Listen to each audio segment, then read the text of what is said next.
Go. Okay, so we're officially live, and I think you're gonna kick us off here, eh, Jessica? Yeah, absolutely. So, hi, everybody. I'm so excited for you to be joining us. My name is Jessica, Jessica Snider. I'm a biologist and the founder of Grow Mushrooms Canada, based out here on our small farm on northern Vancouver Island, BC. And I'm been so excited about mushrooms for since I moved to the island about 30 years ago. My friend took me picking chanterelles in the forest, and I was just hooked after that. I was so excited, wanted to know what mushroom can I eat out here, and how do I not poison myself? So that was a big focus for me. And I spent many years teaching people how to safely forage for mushrooms. And then I got the wind that I could grow them myself and started growing shiitake on logs and selling to farmers markets. And discovered actually, I was only 10 years ago or so, it was really hard to get mushroom spawn in Canada. So things have changed a lot since then, but that was the reason that I started Grow Mushrooms Canada so that I could provide spawn to people so they can, across Canada, grow mushrooms easily.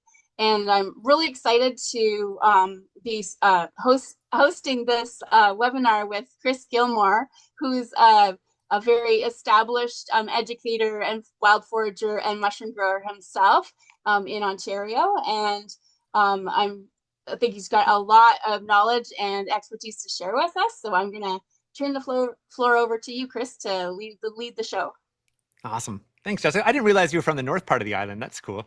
I haven't been up that Yeah, way in many, many years, but yeah, it's quite wildernessy around here. We actually had a grizzly bear come on the property and eat the mushroom compost. no way. Yeah, Awesome. Grizzly country. Yeah, wild. Cool. Well, everybody, yeah, my name is Chris Gilmour, and I'm coming to you from actually Central Ontario, Canada, right on the edge of Algonquin Park, if anyone knows that region. So it's an area called Muskoka in Ontario. Really, really beautiful, lovely area here, rolling hills and wilderness. And my wife Laura and I live on a little 26-acre homestead. And yeah, I'm going to be leading you through a bit of a presentation tonight where we're going to cover an introduction to first mushroom ecology, which is actually the foundation for whether you want to get into growing or foraging. Ecology is actually the starting point, you know, and understanding the relationship between fungi and other species on the landscape, the symbiotic relationships. So we're going to chat about that for a little bit. Then we're going to do an introduction to growing mushrooms and some of the best ways to kind of get started if you're new to this, and kind of where you can go from there. And then we're going to dive into an introduction to foraging mushrooms, which is obviously super, super fun. So this should be a really fun evening. I'm really excited about it. And yeah, I'm excited to have Jessica on. We're just been getting to know each other. I've actually been buying my mushroom supplies from Grow Mushrooms Canada for, geez, probably like 6, 7 years now or something yeah, like that. I've known your name for a long time. Yeah, but we've actually, it's just been recently that we've actually started talking in the lead up to this, well, we've talked through email. So, we've been talking in person, which has been really, really fun, or at least over the phone the last little bit. And tonight's presentation, just so folks know, it's going to be probably about an hour and a half by the time we're fully done. I have about a 45, 50-minute talk that I'm going to do. And then we'll do a little bit of Q&A at the end. And so depending on how long the Q&A goes, and as long as I stay on track and don't tell too many stories, then we'll be somewhere between, you know, an hour and 15 minutes, an hour and a half this evening. So just so you kind of know what to expect. So I'm going to pull up the slideshow right now. And just so folks know as well, I will not be able to be looking at the chat while I'm doing my slideshow here. How do I go? You're going to have to just let me know if, it's funny, I'm used to doing this through a different platform. So how do Yeah. I make this go full screen? Oh, that's funny. I should have tried this before the thing. I want to go to, my apologies, folks. Yeah, I usually do this on a different platform and it just shows up. I wonder if I do that. Nope. How the heck do I just Right make it? now, it's pretty big on my screen. Yeah, Like can you see it pretty good? screen. Yep. Oh, okay. Well, maybe I'll just do that then, and not worry. It's just that it shows the little slides on the left there too, eh? Yes. Okay. You can tell that I am a homesteader and mushroom grower, not a tech whiz. So I'm gonna just look for one more moment because I feel like there should be like a clear Okay. play button. No. Jason says it's looking okay. Yeah. Okay. Let's just go with it. I don't want to waste any more time. If people can see it, okay, we'll just roll with it here. Thanks for your patience with that, folks. So, anyways, tonight's class, mushrooms made easy and safe, an intro to growing, foraging, and working with edible and medicinal fungi. And I kind of started sharing the plan already. So we're going to do a little bit of an intro, talk about some ecology, growing at home, foraging, a few opportunities to learn more and next steps. And that's our game plan for the evening, about 45 minutes. So I'll start off with a little bit of my background, just for a little bit of context for how I got here. And honestly, there's a few good, probably teachable moments in my own story with this. So up on the screen here, this is my lovely wife, Laura. We live in, I mentioned already, the Muskoka region of Ontario and have a little homestead there. And we've been working the land here for about 16 years now. But when I first started out on this journey, I actually had an interest in organic food. So in my early 20s, going back over 20 years ago now, so about 25-ish years ago, I toured around and worked on a whole bunch of organic farms one summer. And I ended up on a farm on the West Coast, actually not too far from Jessica, on Salt Spring Island. Beautiful, magical little place there on the West Coast. And I spent a summer living on 7 Ravens farms under the guidance of a man named Michael Nichols. And up until that point, I don't know if I'd ever even considered eating a mushroom before. I don't even know if I knew what wild mushrooms were at that point in my life. And that summer, we were running, well, 2 interesting things were going on. We were running a market garden, and I was kind of managing that summer, but we would go and forage oyster mushrooms and shaggy mane mushrooms from the nearby forest and actually sell them commercially. So I would go out with Michael, and I didn't really know what I was doing, but he would just say, okay, these are the ones, go pick them. And we put them in the basket, and I thought that was pretty cool. And then the other neat thing is he had a sustainable forestry operation there where he would go in and selectively cut logs in the forest. And it was really cool because it wasn't actually a huge forest. It was about 40 acres, but he made a substantial amount of income off of this 40 acres of forest, which actually in the forestry world is almost unheard of. But even more amazing than that is like you walk into this forest, 40-acre woodlot, you would not know that he logged it every single year. Like it was just full of big, beautiful old growth trees and like full of wildlife. It was absolutely amazing. And he had a couple tricks to how he was able to actually generate a significant amount of income from this forest, yet still have it super healthy for the wildlife, and just look like such a beautiful forest as you walk through it. And one of his tricks that he worked with is after he went in and selectively cut, he would have somebody come in and actually inoculate the stumps with mushroom mycelium. And this is really interesting, right? Because you have the tree you cut down and then that gets turned into like flooring or a timber frame home or whatever. And he's making a bit of money off of that. But then you have a second crop in that same space with the mushrooms that come up. So then he would cut the mushrooms. And of course, that's something you can now sell as well. But beyond that, the mushrooms would literally help break the stumps down faster. So he's actually speeding up the regeneration of soil and the regeneration of growth in the forest by working with mushrooms in his logging operation. So that one was actually more so than the foraging, was like mind-blowing for me. Like never even considered something like that before. So anyways, after that summer, this is where probably the teachable moment comes though, and the interesting point. So I left that summer really excited, but also really naive when it came to foraging and growing. And I actually started picking some mushrooms on my own with friends, completely oblivious to how irresponsible and dangerous that was. Because I knew how to identify a couple of mushrooms, but probably not actually even well enough to know 100% that I had the right mushroom. And that, the thought that those mushrooms might actually have poisonous lookalikes, just totally naive and totally oblivious to it. So it was actually really irresponsible of me. I'm really fortunate I didn't hurt myself, or even worse. And interesting enough, a couple years later, I came across one of my mentors in kind of nature and ecology, and I was telling him about picking mushrooms, and he asked me a couple questions, picked up on it pretty quick how little I actually knew, and kind of called me out in a pretty strong way, and really like kind of gave me a bit of a slap on the face and a bit of a shake and said, Chris, you're being really irresponsible. Like you're lucky to be alive right now, honestly, with what you're doing. And it was really humbling. My face turned white. And then he told me a couple stories of people he had heard about or knew poisoning themselves, and a couple people that had even died from eating wild mushrooms.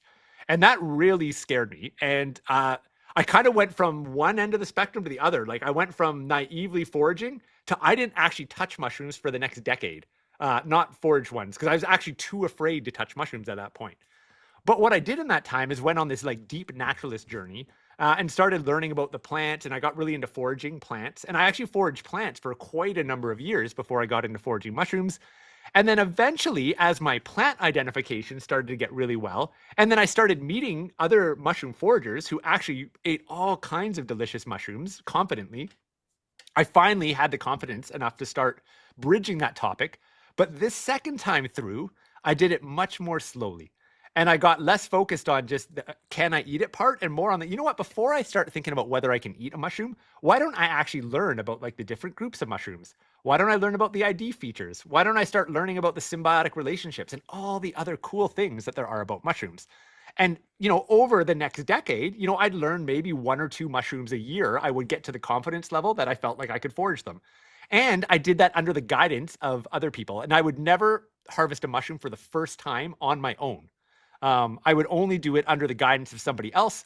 And I would ideally do that a couple of times until I was confident enough. And like the rule that I kind of liked, and that mentor that started working with me, he's like, if you're going to eat that mushroom or if you're going to feed it to me, I want to know 5 reasons why you're so confident that's the mushroom that you're picking. And I'd like you to give me another 5 reasons why it's not the poisonous lookalike one. And if you can't do that, I'm not going to eat that mushroom that you just picked and brought to the dinner table. And I thought, you know what? That's actually pretty reasonable, given the risk of being wrong. I probably shouldn't be doing it myself unless I can answer those 5 questions.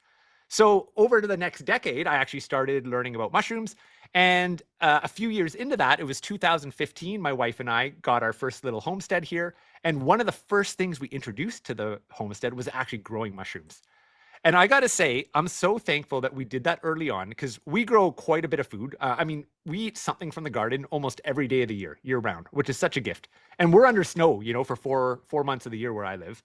So even in those snowy months, we're eating from the garden year round, which is amazing.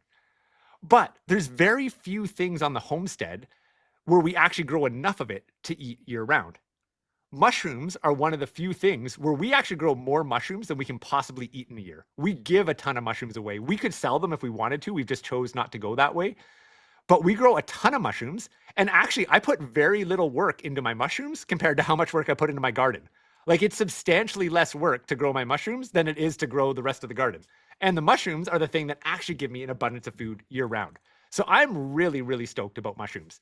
When it comes to sustainability and food security and self-reliance, it makes a lot of sense. And, one of the things that I really care about in life, is creating more sustainable, working towards a more sustainable future for all of us. And a part of that, I think, is local food security, being able to support local business, but also support local food systems because of how taxing our large industrial food complex actually is on the planet. So it's taxing on the environment, but it's also makes us vulnerable, because if supply chains get shut down for reasons, if there's, I don't know, a war in another country that closes down a major shipping lane and gas prices go up, it can have a major impact on our local foods, right? So the more food we're able to actually grow locally, the more resilient we are as well. And mushrooms are one of those foods that I think has the ability to actually let communities take a leap forward in their resilience really quickly. So those are a couple of the many, many reasons that I love working with fungi. Beyond that, there's so many other things that fungi are good for beyond just feeding us. And we're going to talk about a few of those tonight. So that's kind of my little intro story there. There's my wife, Laura, and she's got a big basket of shiitakes in the middle there. And actually, that's just a stock image, the one of the oysters in the bottom right. But the other 4 are all from our homestead there. I will just give one. Oh, sorry. Yeah. Did you want to say something, Jessica? Yeah, I was just saying how both of us have a little bit of land and that kind of environment, but mushrooms are also really easy to grow in a home or in an apartment, and so it's quite scalable as well. Yeah, we'll talk about that like in depth later on in this class. But even if you live in an urban environment, honestly, even if you live in an apartment in an urban environment, you can grow an abundance of mushrooms in an apartment if you know what you're doing and you set the systems up right. And we'll talk to that a little bit later in this class here. Just a quick shout out if people are interested. My wife, Laura here, she's actually a forager for a living. So she wild forage foods and turns them into lovely food and drink products. She also runs mushroom walks back here in Ontario. So if that intrigues anyone, if there's any Ontario folks here that might want to come on a live mushroom walk, check out wildmuskoka.com. Or you can check out her wild food and drink products at Wild Muskoka as well. Everything with something sustainably wild foraged from the woods of Muskoka. So let's dive into the first part of the talk. Before I really dive into the ecology, I just want to hit on a couple of the other benefits, I think, of integrating mushrooms into our lives, especially at this point in human history. So why learn to grow and forage in the first place? I already talked about the food security piece. Like, you can grow a large quantity of mushrooms even in a small space. I mean, Jessica, I'm just looking at the corner behind you there. If you were to turn the computer a little bit, like how many mushrooms do you have growing right beside you there? Okay, And that's just I've got a week's worth of food. and yeah, look at all that. And how much space is that right there? Not much space at all. Yeah, so if you know what you're doing and you get your systems in place, even in a very small space, you can grow a lot. I consider it an incredibly efficient exchange of energy. You know, for the amount of calories I put into my mushroom growing versus what I actually get back. I have shiitake logs. My longest running shiitake log was 9 years. So literally, I inoculated it 1 year, and then you don't have to inoculate it again. And 9 years later, it's still producing food. There's not too many other things in my garden that do that. Maybe my asparagus does that and my blueberry bushes are like that, but nothing else do I get 9 years of food with only seeding it once. So another amazing, amazing part there. Beyond that, though, mushrooms are incredibly nutrient dense, and a lot of people don't actually realize that, and I didn't actually realize it as well. So mushrooms can actually be very high sources of protein, and it depends on the species. Not all mushrooms are created equal this way, right? They're all going to have their gifts. But some mushrooms are quite high in protein. They can be high in vitamins, particularly like vitamin D is one that a lot of mushrooms are very high in. Vitamin A can be one that they're quite high in. Minerals, of course. And then there is a plethora of research coming out on the medicinal benefits of mushrooms these days. And I think that's a really, really exciting frontier that's being explored right now. And in other countries, honestly, over in Asia, they've been researching and working with medicinal mushrooms for a long time. And I think here in North America, indigenous peoples have been working with edible medicinal mushrooms for a very long time as well. But as far as Western medicine, I feel like it's just finally catching up to the benefits of medicinal mushrooms. And there's a ton of really cutting edge research going on right now. And then the last one I have on here is mushrooms in their role in earth repair. And even just creating a more sustainable and regenerative future. And we're not going to spend a lot of time on this part of the talk tonight. But like mycoremediation is the whole realm of literally using mycelium to clean up toxic landscapes. I did a presentation actually earlier this week with a guy named Shane. And Shane told us all about experiments that he's been doing, inoculating mushrooms into oil spills to actually break down the hydrocarbons in the oil spills and seeing amazing results with it. So they can be used for amazing, amazing things like that. He's also been doing a whole bunch of projects on creating biodegradable fixtures for his house. Like he made a lamp shade, not a lamp shade, sorry, like a lamp fixture out of mycelium. He's made flower pots out of mycelium. Basically all these things that people would use plastic for. He's actually finding ways to use mycelium to actually create products that we made with plastic. It's actually stronger. It lasts way longer than the plastic, but when its lifespan is done, you put it back on the ground and it's actually healthy for the soil as opposed to creating garbage. Pretty remarkable when you think about it. So this whole like edge of like, how could we use mushrooms to design more regenerative systems and more sustainable products and medicine is like, I think it has so much to offer some of the predicaments that we find ourselves in this modern world. So anyways, that's a whole rabbit hole. We could spend the whole night talking about that, but I want to get into the foraging piece.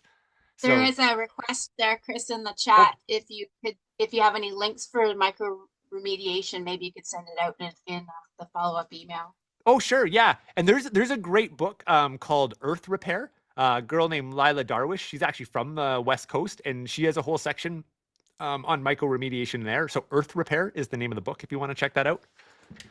Yeah, and then I kind of referenced the medicinal compounds of mushrooms, and again, this is not across the board all mushrooms. This is specific mushrooms have specific compounds, right? But mushrooms are showing clinical research supporting things like being antioxidants and immune supportive, immunomodulating some species for people that are dealing with autoimmune diseases. This next one I think is really relevant to the modern world is adaptogens and adrenal support. How many people feel a little stretched too thin in our modern world, and feel like life is just a little bit too busy? Mushrooms can do an incredible amount or certain mushrooms to support our adrenal system and our adrenal glands when we are feeling like we're kind of running our gas tank on empty a little too much. Now, ultimately, the solution is to stop running your gas tank on empty so much, which is probably going to work even better than mushrooms. But sometimes it's hard to do that with the realities of life. You're a parent, you're whatever those restrictions are. So mushrooms can be something that actually support you during those tough periods in life. There's mushrooms with antiviral properties, antibacterial properties, antimicrobial properties, a whole bunch of mushrooms that are super supportive of gut health, which is a very common thing for modern people, dealing with gastrointestinal issues. Mushrooms can be there.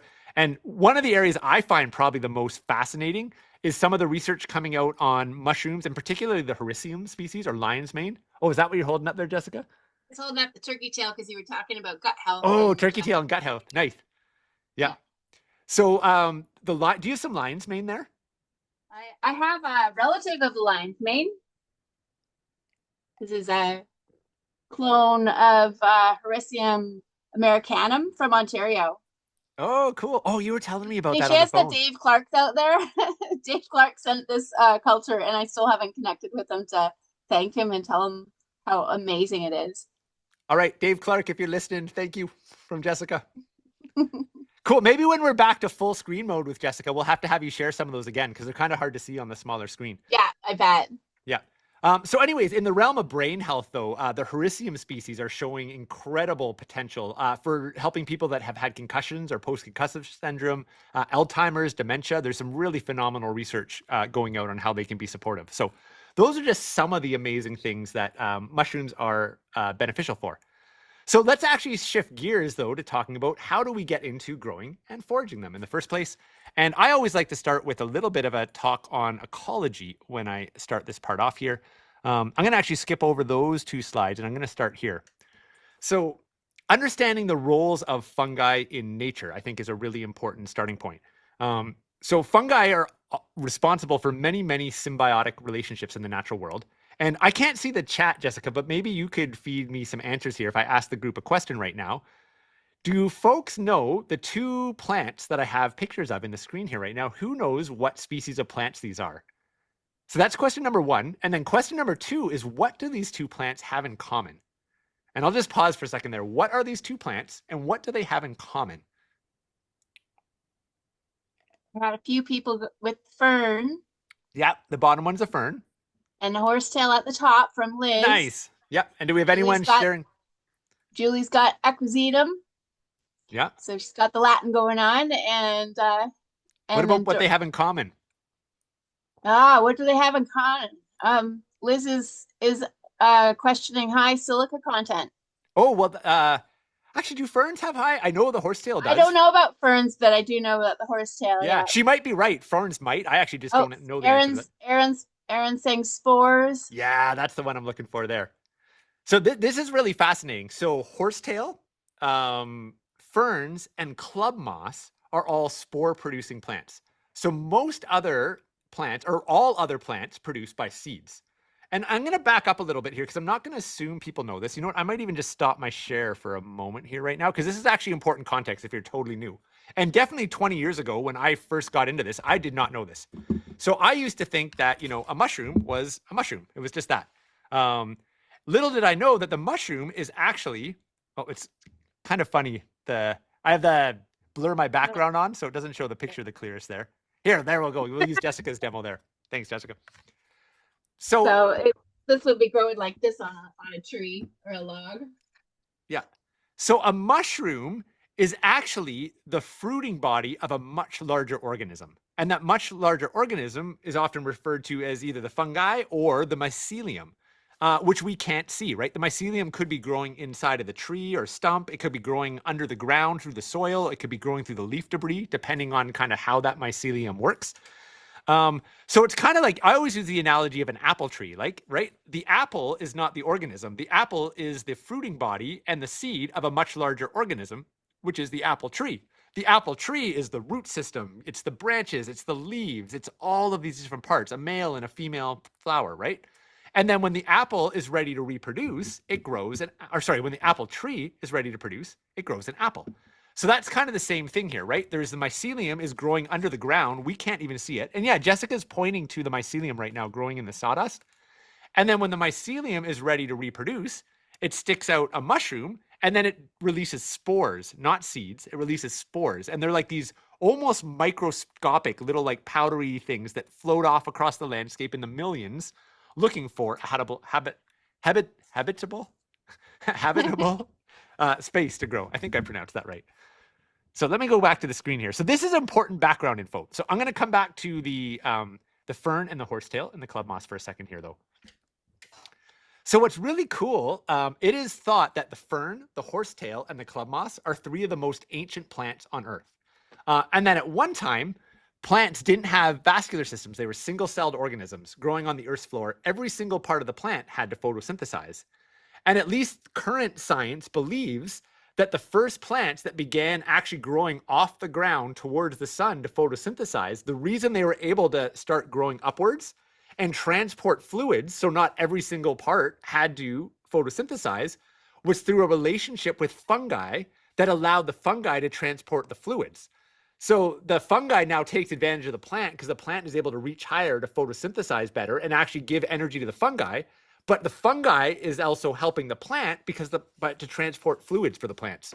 So plants and trees have evolved alongside fungi. And isn't it interesting that the 3 oldest plant species on Earth all reproduce via spores?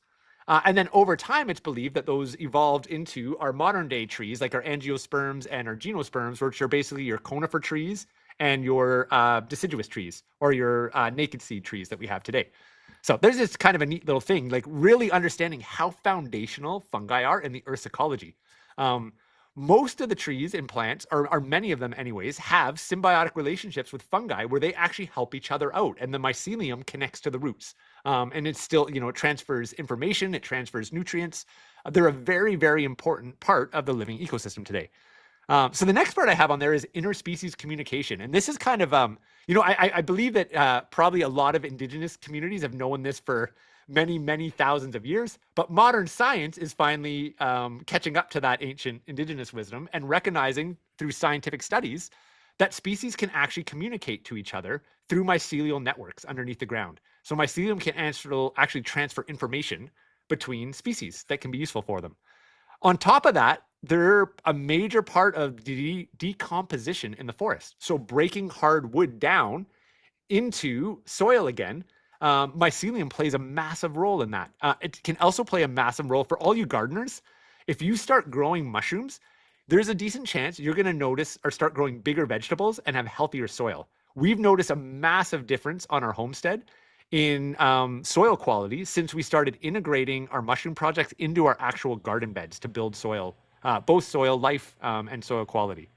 And then the last one I'll just say there, just like they can be an amazing food source for us, they're also an incredible food source for wildlife as well. And tons of animals eat mushrooms as well. Okay, so let's dive into the life cycle of a mushroom next. And this is really important. So for those of you that are here because you want to learn how to grow, pay attention right now. This is foundational stuff to understand. So we already talked about the mushroom fruiting, right? And it releases these spores. They flow off across the landscape. And then the next phase of their cycle is what we call habitat discovery or spore mating. That's actually kind of complex and also kind of magical at the same time. But, my simple version of what it is all of these little spores float off through the atmosphere and, they land on trees and leaves and all these places. Most of them are probably just going to turn back into soil and never grow into another mycelial network. They're just going to dry out, die, something's going to eat them. And they actually contribute to building soil and all these other great things. Some of them, though, are going to land on a suitable food source that has the right light conditions and the right gas conditions and the right moisture conditions. And they're going to start sending out these little mycelial threads and say, wow, this is a good place to live. And a few of them will kind of connect and celebrate. And they move into the next phase, which is at the bottom of the screen. So I call this substrate myceliation, or you might hear it colonization. And ultimately, it's basically like the consuming of the food. So when we inoculate mushroom logs, and the word inoculate is like if I'm going to grow shiitake mushrooms on a log, inoculation is when I take that bag of mycelium that Jessica showed us, and I take some of it and I drill a hole and I put it into the log. That's inoculation, right? And for the first, depending on the species, 6 months to maybe even 24 months of that log's life, you don't really see anything happening. It's all actually happening underneath the bark in the wood. And that's the colonization phase. Like that mycelium is growing through the wood structure in the dark there, and it's basically consuming the food source. Once it's consumed the food source, or at least gotten enough of it colonized, it's ready to reproduce itself. So then it starts to pin. So the mycelium starts clumping in these deep, dense little mycelial mats, and that grows into a mushroom. it opens up, it releases the spores, and the cycle repeats itself. Now, of course, it's a bit more complex than that, but I think that's a pretty good kind of simplified explanation. I don't know. Would you add anything to that, Jessica? No, just when you were talking about the different life cycles or the different ecological roles, when it comes to people often say, well, hey, can I grow chanterelles? Mm. And they say, well, no, it's not really easy to grow a chanterelle because they're the one of the symbiotic kind of relationship mushrooms where the chanterelle mycelium is growing in around the roots of the trees and in partnership with a tree. It says the mushrooms that decompose things, those are the ones that are easiest to grow because you just feed them some sawdust or straw or a log and they're going to decompose it.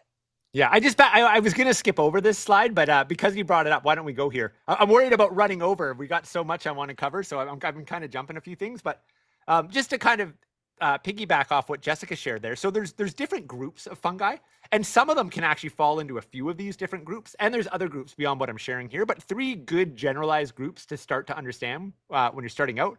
So one group of mushrooms we call saprophytic mushrooms, and that's what Jessica just referred to, the decomposers. And most of the mushrooms that we eat and cultivate are decomposing mushrooms, are saprophytic mushrooms. So your oyster mushrooms, your shiitake mushrooms, even the button mushrooms that you buy in the grocery store, the portobello mushrooms, those are all saprophytic mushrooms, right? Then we have these mushrooms that Jessica also just referenced that, are much harder, or most of them we haven't actually figured out how to grow yet. And these are the mycorrhizal fungi, the networks that are kind of growing in the ground through the soil. And these are often the ones that have those really clear symbiotic relationships with different trees and different communities. And then the last group on here is parasitic mushrooms. And don't think of parasites as bad in the mushroom world. Parasite just means it needs another host to complete its life cycle. Because some of the parasitic mushrooms are actually delicious, tasty edibles. Some of them are incredibly medicinal. The chaga mushroom is probably one of those really, maybe one of the most common ones that a lot of people know about right now. It's kind of a trendy one there. It's the one that kind of looks like burnt, like charred wood on the side of a birch tree. So chaga would be a parasitic mushroom, but it's incredibly medicinal. So just because it's parasitic, we don't have to be afraid of that. Parasites aren't innately bad in the natural world. It just means they need to, consume another host to complete a part of their life cycle. So, I'll leave it there. So the reason I shared, though, the life cycle of a mushroom is because they have different needs at different parts of the life cycle. So what does a mushroom need to grow?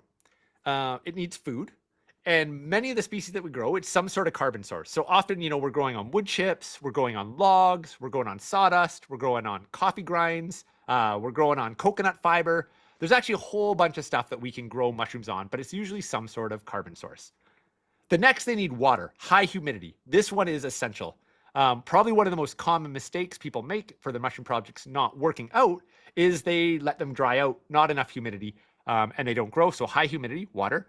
They also need gas exchange, so air in, carbon dioxide out, and they need light, diffuse light. So not direct sunlight, but not dark. And I don't know where this myth comes from, but for years I thought mushrooms grew in the dark. And I think a lot of people think that. And when someone told me no, mushrooms don't grow in the dark. Like when you walk through a forest, there's mushrooms all over the place. Is it dark in the forest?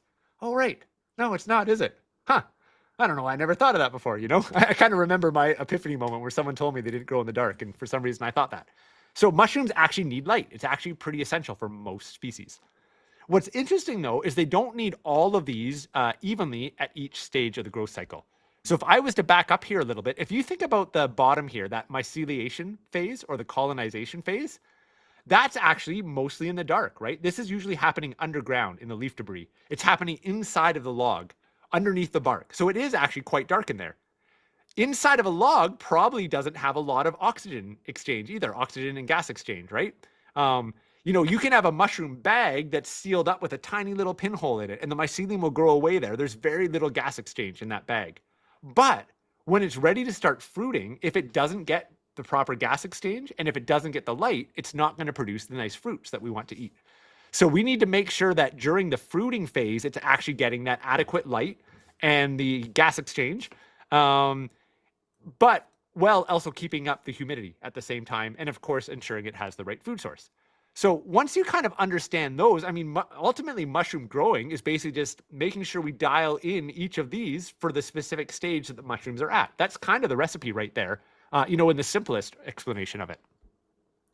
So now that we said that, we're going to get into growing mushrooms. How do you get started? And I'm going to pass it over to Jessica in just a moment because this is really her expertise here with the mushroom kits. But I will say, a great way to get started is just to buy one of those pre-mushroom growing kits ready to grow. There's one in the picture here. So you buy it from a store. It's already been inoculated. Often it's sawdust. The mycelium's already colonized it. And then you're going to cut a hole in the bag and out come the mushrooms. And I'll share, there's a couple advantages to this. And then there's a couple reasons why you may want to think about learning a little bit more than just that. So I'll maybe speak to those and then pass it over to Jessica, and you can maybe share a few tips for people that want to get a kit to just ensure success with them. Because there are a couple tricks to even growing out a kit. But I would say that, my top reasons for getting a kit, it's a fantastic way to learn, right? A lot of the hard work has been done for you. It shows up and it's fairly straightforward. You can kind of play around with the light, the humidity, all those variables, and you're growing some amazing nutritious food right at home. Super easy. It's great to do with kids as a project. It's a ton of fun. It's a neat way to build a relationship with your food. I say disadvantage here, and it's not that it's a disadvantage. It's just that if you're thinking like a farmer, or not even a farmer, like a gardener or a homesteader, and you're actually thinking like, I want to grow a whole bunch of mushrooms. I want to grow like my winter supply of mushrooms. You're probably not going to do that on store-bought mushroom kits.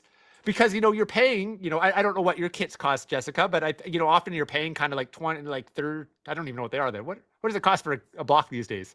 I'm out of the touch there. About $30 for a Yeah, block. so you're paying $30 for a block, and I don't know how much you would get in mushrooms out of that. Do you have an idea? Would you even be able to guess? Well, I can give an example. Like this Oh yeah, is there you go. this is do you want to take it onto the full screen? Sure. Yeah. Why don't I do that? Okay.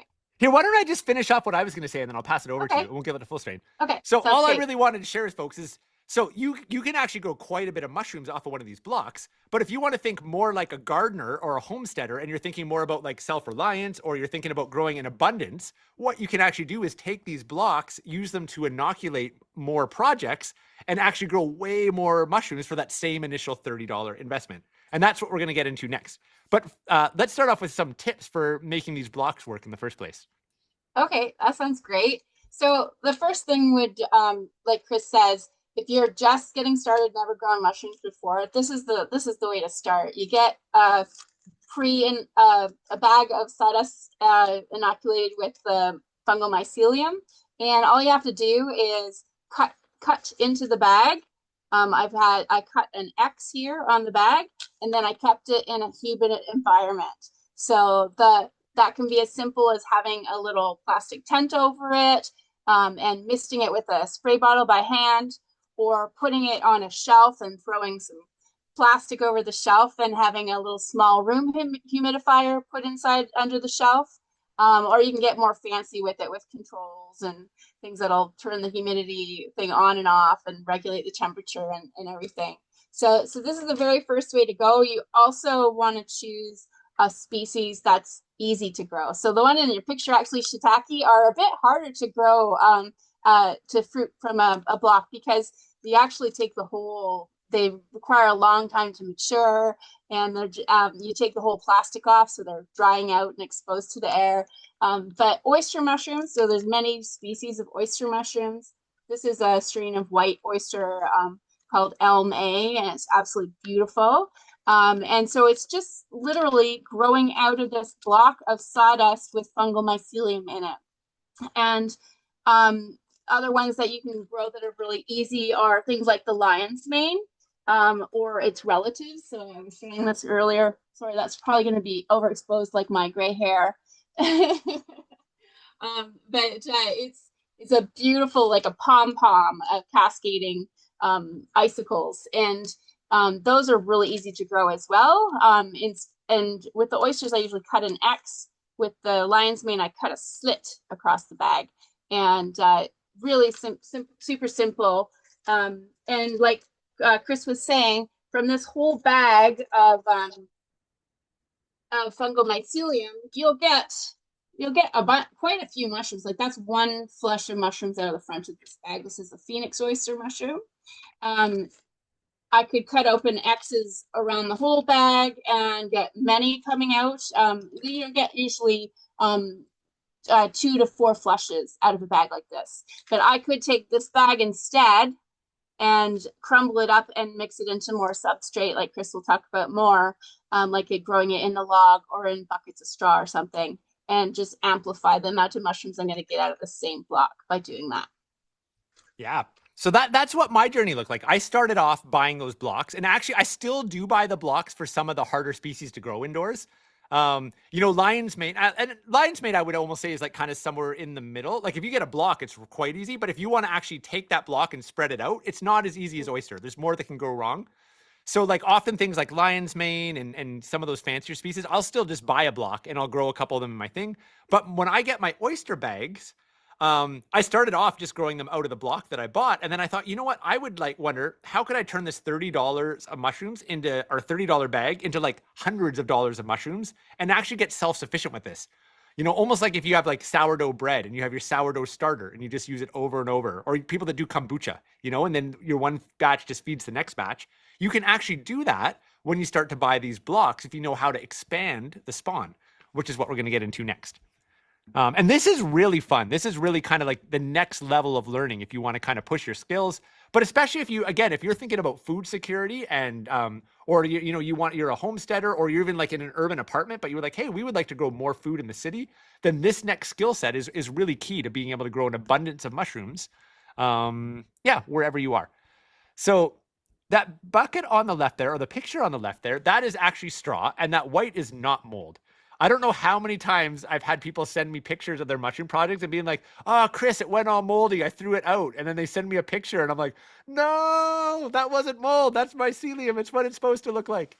It's one of the reasons having a mentor is really nice, to just actually be able to be like, hey, is this what it's supposed to look like? And you're like, yeah, that's good. That's what it looks like. I know a lot of people that have thrown out good mycelium by mistake because they just didn't know any better, right? Because it does kind of look like mold, like white mold when you're a novice eye to it. So anyways, actually the next slide will kind of demonstrate this a little bit better. So here's a few fun mycelium or mushroom growing projects. The top right there, those are blue oyster mushrooms, and those are actually growing in coffee grinds on my laundry room counter there. And I basically took, actually, you know what, Jessica, those are your Grow Mushrooms Canada mycelium that I use in there too. Yeah. So I literally bought a blue oyster mushroom block from Jessica from Grow Mushrooms Canada. But instead of just making the slit in it and growing the oysters out of it, I actually opened it up and I took a tablespoon of it and I put it into some coffee grinds in a mason jar. And then I let it colonize the mason jar. But you know what's amazing is that block has a lot of tablespoons in it, right? So I was actually able to grow oyster mushrooms and coffee grinds all winter long from that one block. The other two pictures in there, so the bottom one there, now those are elm oysters, and now I'm growing them in a 5-gallon bucket. And again, for the 5-gallon bucket, I'm maybe taking a tennis ball out of that original bag of mycelium and spreading it amongst the straw in the 5-gallon bucket. Now that 5-gallon bucket gives me that same 2 to 4 flushes that the block would, except I can probably do, and I haven't actually counted it, but I can probably do like 15, 20 5-gallon buckets with one starter kit, right? So if you want to go that way, you can actually take the grow kit, but actually use that almost like you would a seed to now inoculate these other mushroom kits. And that's what I teach people to grow when I run my mushroom growing courses. And I love this picture over here. This is a girl, Sandra, and she's actually one of the students I have an online mushroom community, and she's one of the students in my online course. And I'm pretty sure she actually bought these mushrooms from you as well, Jessica. A lot of my students actually buy your stuff. So she bought one of the mushroom growing kit, and then she sent me this picture because she was so excited about the first flush of mushrooms that she had grown, where she had taken the kit and actually expanded it into straw. And she was just growing this on the balcony of her porch here.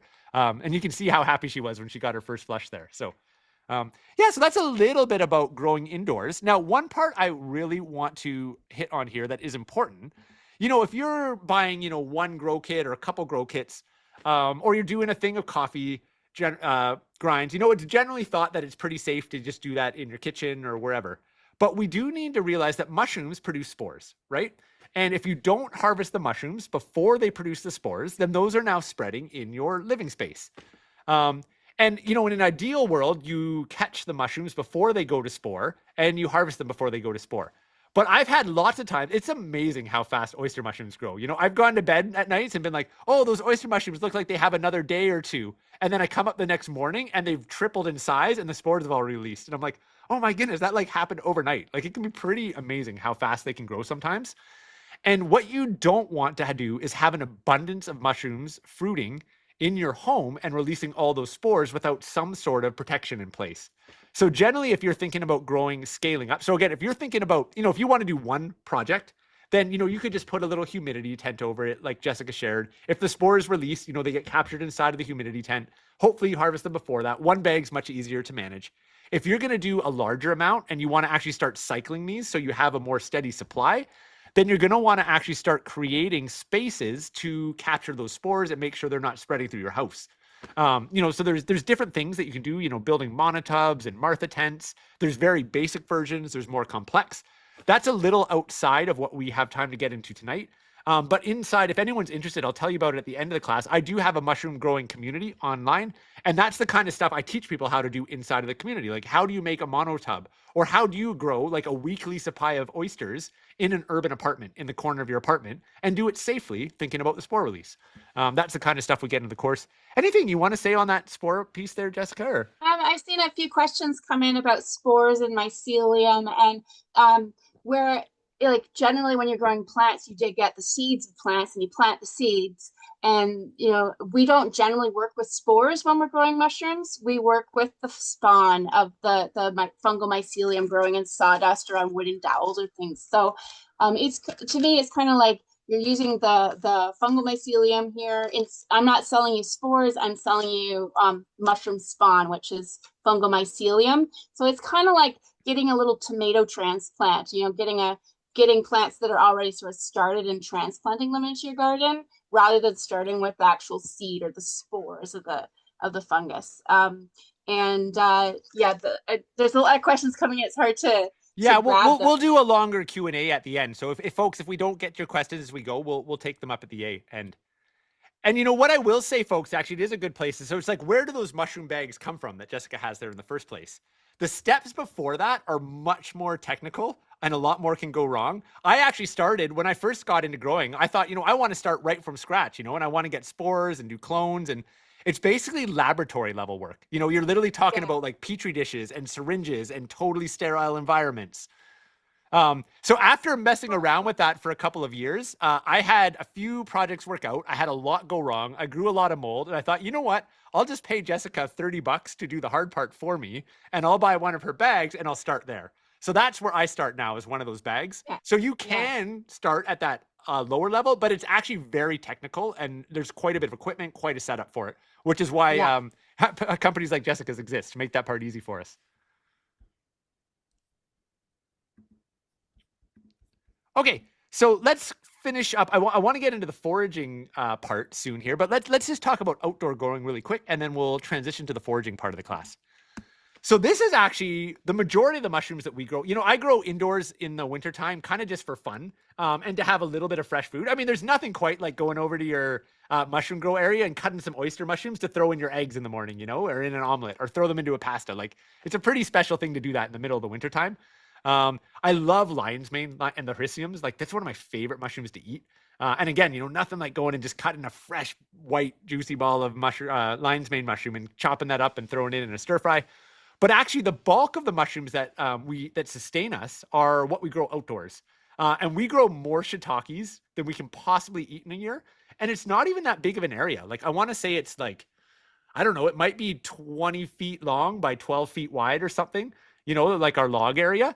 And it's crazy how much food we get off of that space, So the log inoculation, again, there's a little bit more than we have time to get into tonight to get into all the specifics of it.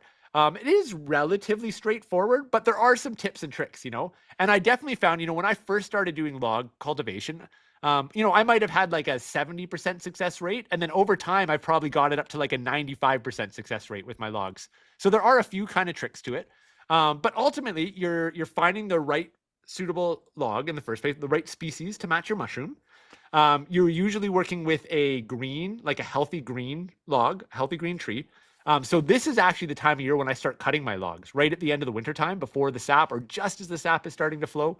I go and cut my logs, cut them fresh. If you live in an urban area though, if there's people doing tree work around you, arborists that are cutting down trees, that's a great place to get logs. Even pruning, if you have a big maple tree in your yard and you want to prune a couple branches off of it to open up a view for the window, like you can inoculate the branch itself, right? So even in an urban area, there are places to get logs from. Make friends with some of the arborists. That's probably one of the best ways to do it. So we get green, healthy logs, we drill holes in them, and then we basically take one of those grow kits that Jessica sells, or do you guys sell the plugs as well, right? Yeah, so you can use that sawdust spawn, or we also sell the fungal mycelium growing on little wood dowels. That's the easiest. You Yeah. just have to drill a hole. We've got these special little tools for you can use any drill, but these are special ones for drilling holes in logs. And then actually this has an angle grinder adapter. If you want to get real fast, you can put it on your angle grinder. It goes zoom, zoom, zoom. So if you're doing a lot, you might want to invest in that. But yeah, just little wooden dowels that, sorry, it's hard to see with the glare of the light there. They're wooden dowels with the fungal mycelium. You drill a hole, you tap them into the log, and you cover it with melted wax. Or if you're using sawdust spawn, it's actually more economical, but you need to invest in a tool to kind of like get a little pellet of the sawdust spawn and inject it into the logs, into the whole log. So got lots of growing guides and um, videos on using that tool on Grow Mushrooms Canada website. Yeah, and I'd imagine if people order that, it comes with some basic instructions, kind of how to do it and get it going there. We've got it all online. Yeah, perfect. And yes, somebody just said that I cut an old stump years ago, and I've been hoping to do mushroom logs. If it's been sitting around for a couple of years, probably not going to work. Usually, you want to be doing that within about a month or so, having cut it if you're going to have any success. And part of the problem with that, one, if as that stump is sitting or the log's stunning, one, it's starting to dry out. But number two is all the native fungi are getting into it, the native species, right? The turkey tail is a very fast, aggressive growing in the eastern woodland species. And most tree stumps have turkey tail spores will land in them, and they'll just outcompete the shiitakes and outcompete the others, and then you won't get that project out of it. So yeah, Nick, that's someone was asking what kind of log for growing shiitake, and it's deciduous trees like oaks or maple. Here I grow them on red alder. nice. Okay, so the next one here is actually growing in garden beds. And this is actually a fairly easy project. This is a really fun one. And this is huge for soil building, like huge for soil building. So that picture on the left there is I actually have a pumpkin. And underneath the pumpkin are wine cap mushrooms, King Stropharia mushrooms. And what's amazing about this, if you think about squash, for example, and how much space squash take up, like they really spread out across your garden, right? They're a really great crop to grow, but they take up a lot of room. By growing King Stropharii or wine caps in there, I'm now maximizing how much food I can produce out of the same spot. Because if you think about it, the big squash leaves actually create that little bit of shade, the diffuse light. And because it's shady under there, it's going to be a more moist environment for the mushrooms. So it actually creates the perfect conditions for the mushrooms to grow up underneath. So we grow wine caps underneath our squash beds. And then I also grow them under all of our perennials. We've got blueberry bushes. I've got lilacs. We have wine caps growing all over our bed. And they've actually become almost like native in our bed, where they'll just start popping up in different areas around the garden now. And it's like, wow, how the heck did you get over there? Isn't that amazing? So we've kind of got this ongoing source of wine caps. They're incredibly abundant. When they get going, again, it's like you can barely even stay on top of picking them. They grow so fast and so abundantly. So they're a really, really fun one there. It looks like you got a little starter kit there, eh, Jessica? Yeah, this is the basically the same idea. It's the spawn of the wine cap mushroom. So you just crumble this up, mix it in with straw or hardwood chips in your garden. You can add some manure to it or whatever you're doing in your garden. It's a great companion plant, like you're saying. Super abundant. And it'll grow year after year. You just keep adding wherever you've added some more straw or sawdust or wood pellets. You can Someone asked about putting it in your compost. It's not the ideal environment for it. It would probably like some compost and grow well with the compost, but not it's not gonna break down necessarily in your compost heap. Mhm. The one thing I will say is if you're, I put my spent blocks into my compost though, and I think it's amazing for soil building.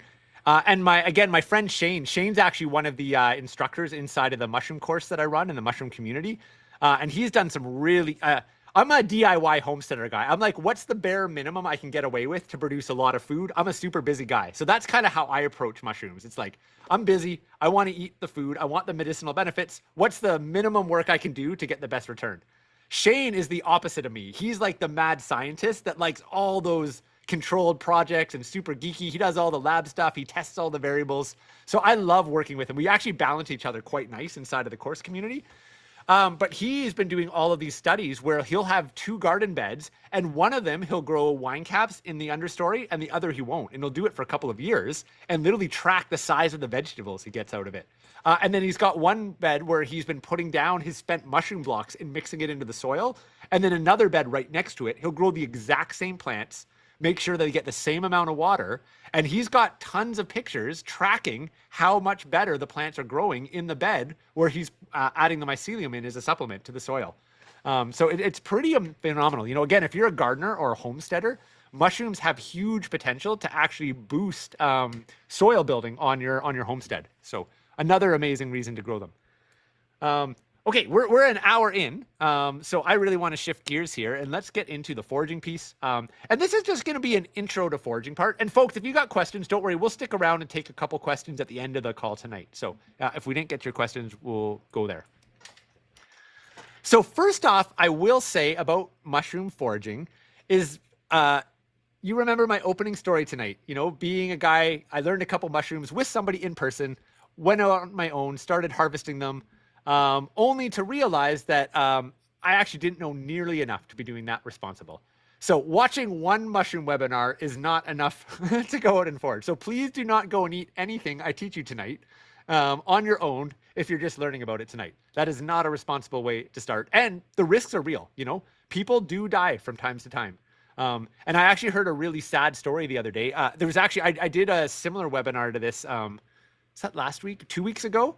And I actually got an email from someone in the crowd the other night. And the reason she was attending the thing was because her nephew and her friend actually got one of those mushroom phone apps. And they went out with a phone app and they started IDing edible mushrooms and picking them, went home and cooked them up. And her son and her nephew both ended up in the hospital in comas, and her nephew actually died. And the app told her that or her nephew and her son, that it was an edible mushroom. The phone app was wrong. We should never trust a phone app, trust our life on the phone app, or trust the idea of a mushroom on a phone app. They're great tools to supplement our learning journey, but we should not be solely relying on the knowledge from an app. I think this is a really, really great beginner rule. If you're getting into foraging mushrooms, this is a great one.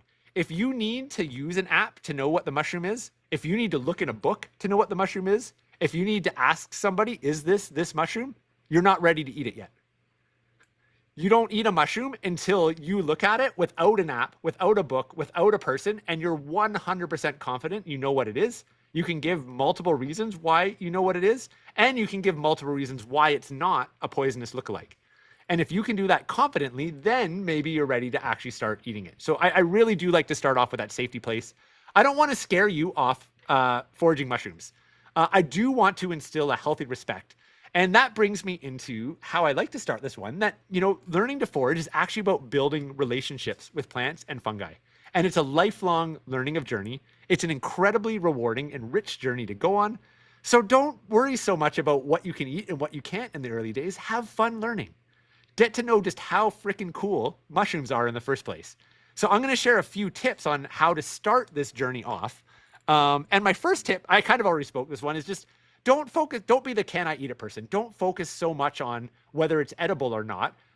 Focus on just getting to know the different mushrooms, getting to know the different features of the mushrooms, you know? You shouldn't be posting a mushroom on Facebook and saying, hey, Facebook, is this edible? I just picked it. I want to cook it for dinner, but I wanted to double check. Don't trust Facebook. You're laughing there, but I see that all the time in those mushroom Facebook groups. Like people I literally just coming home, they've got a basket of mushrooms and they're asking Facebook if it's okay to eat them. And I'm like, you're going to ask Facebook? Facebook, how reliable is Facebook? Sorry, this is a pet peeve of mine. You were going to say something there, Jessica, or you've Oh, seen it too? I've seen some very scary things online with people. Yeah, one person thought they were eating a puffball and it was a baby amanita. Oh my goodness. So Yeah, yeah. we're going to talk about that. I actually have a slide for that. Wow. Yeah. So hopefully that drives that point home. I don't need to go any more. Slow down a little bit. Enjoy the journey is kind of what this first slide is about. The next thing you can start doing, is just starting to get to know the different parts of a mushroom. When you look at the cap, are there scales on it? Is it flat? Is it kind of sticky? Look at the different characters. If you flip it upside down, what does it look like underneath the cap? Does it have little pores? Are there little tubes? Are there gills? Are there lines?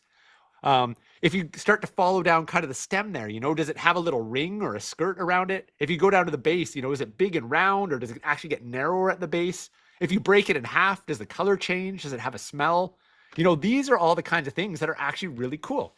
And starting to learn about like the symbiotic relationships between them. Like there's so many neat things. So just mushroom ID is a ton of fun.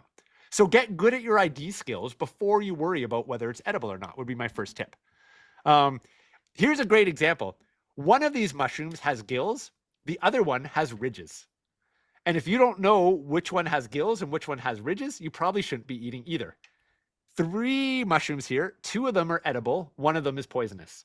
So if you don't know the difference between a gill or a ridge, you're probably not really ready to eat gilled mushrooms. And I think this is a general, not everybody follows this, and I get why, but I think it is, if you're a total beginner, a good rule is just avoid gilled mushrooms when you're starting out, because a lot of the most toxic and most poisonous mushrooms are actually gilled mushrooms. They're one of the more dangerous groups. And as I say that, like some of the most delicious delicacy mushrooms are also gilled mushrooms. Most of the ones we buy from the grocery store, like portobello mushrooms, are a gilled mushroom, that we buy from grocery. Shiitakes are a gilled mushroom. But the shiitakes on my log, I know they're a shiitake because I planted them there. Very easy ID features, right?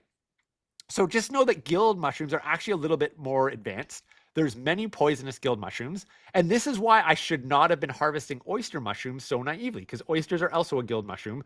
That wasn't the right starting point for me at that time. Okay. Next one here. This is kind of a cool rule. I use this more when I'm teaching foraging plants, although for the most part it applies to mushrooms as well. We call it the 5 rights of wild harvesting.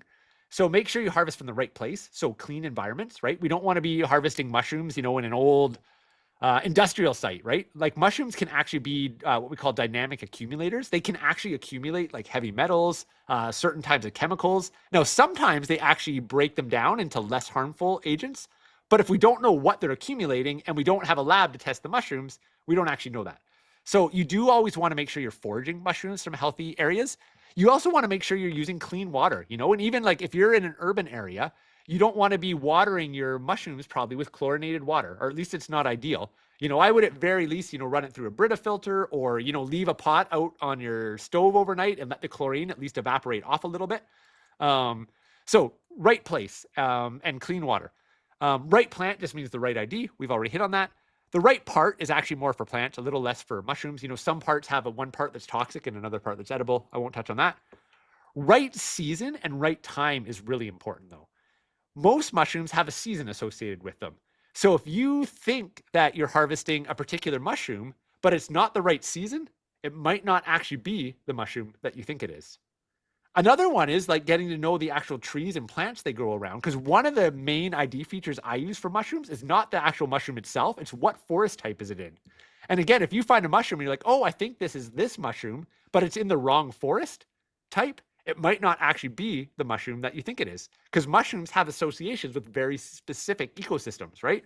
So the right season and then the right part of its life cycle. That's pretty important there. And then, of course, right preparation. And in general, mushrooms need to be cooked. So it's pretty simple with mushrooms. Just make sure that you're cooking them first. So this is the one that you were just referenced a minute ago there, Jessica. So the picture on the left here is a delicious edible mushroom. Here on the Eastern Woodlands, it's called the puffed, oh my goodness, tufted, oh, I just lost the name. Studded puffball. Instead. Yeah, sorry, thank you. I lost that one for a second here. They're beautiful. You cut them in half. They look like a marshmallow inside, just this beautiful homogeneous white color. Now, Jessica mentioned what we sometimes call like a dragon egg. Excuse me. Over on the right here, see that little white ball there? Especially to a novice eye, how similar does that little white ball on the right? And don't worry about the long one with the stem. Just look at the ball on the right and then look at the ball on the left. They're very similar looking. And you know what's interesting? I've actually found the two growing within a meter of each other before. So a little puffball and this other little one, the one on the right there is called a destroying angel, and it is a poisonous mushroom. And at that point in its life cycle, it actually looks like a puffball, right? I know a lot of people that harvest puffballs and have never even heard of a destroying angel before and have no idea that destroying angel has an egg that looks similar. Now, when you go to cut into this, hopefully as long as you're paying attention to what you're doing, you're probably going to learn pretty quick. Because when you cut into the destroying angel, you'll actually realize that it's not that marshmallow homogeneous white. You'll actually see the stalk of the mushroom, and it's actually the ball is the cap that just hasn't opened up yet. So the cap is actually stuck to the stem yet. The stem hasn't emerged from the soil yet. So it's this little ball, but if you come back the next day, it now looks like the picture in the middle there, where it's actually the cap starts to open up and the stem starts to grow up. And it actually transforms really quick. But two scenarios here, one of them would be you're just harvesting and you're talking to a friend and you're not being fully present with what you're doing. And it's like, oh, here's this beautiful thing of puffballs, but you're thinking about something else, you're talking, and there's a destroying angel that happens to be nearby and you just pick them without noticing. The other one would be what if something like that happened? Or what if your kids get into mushroom foraging, right? And they do something like that and then they bring them home. And same thing, if you're cutting these up intentionally, you're probably going to notice that this one looks different. But if you're not actually paying attention and present, what if it was in there, but you were actually kind of looking halfway the other way and you just cut it and threw it in the pot? No good, right? One of the things I love, and I think one of the gifts of mushrooms, is they actually call us into being more present when we're in the forest. And being in relation with the forest, being in relation with the fungi themselves, which is actually a really beautiful journey to go on. It really changes our experience in the woods when they call us into those things. So all of that is to say that you need to know what you're doing when this, and there's a great example of a poisonous lookalike right there at one particular stage. This next one is kind of neat. So all three of these actually look pretty similar. The one on the top left now is an earth ball, and you also don't want to eat that one. Very similar to the puffball, except it's got this little dark purple area in there. Judy, I saw your hand. We're going to be in the Q&A session in like 10 minutes. So do you mind holding on to the question just for 10 minutes? That would be great. Thank you. We will get you though, I promise. Just a couple more slides to go through here, and then we're actually going to get into that. So here is a great way, and this is actually an activity from inside my mushroom course that I teach. So I'm going to share you one little piece. Now, inside the course, I've got like a fun video that goes along with it where I really help you understand it. It's actually not me. It's my wife that teaches this part of the course, where she really helps you understand this. But this is our fungi scavenger hunt. So what we actually get students to do is print this piece of paper out and go into the woods on a scavenger hunt and try to find one of each of these different styles of mushrooms as a way to start creating those search images in your head and getting to know the mushrooms. So there's some various different patterns here. So for example, in the bottom left there, we have coral mushrooms that grow up like coral reefs. Then we have the Hericium species with their tooth. They have these little teeth that kind of hang down from them. We have mushrooms like boletes. So underneath here, you'll notice there's not gills like an oyster mushroom, right? It's actually tiny little dots. We call these pores.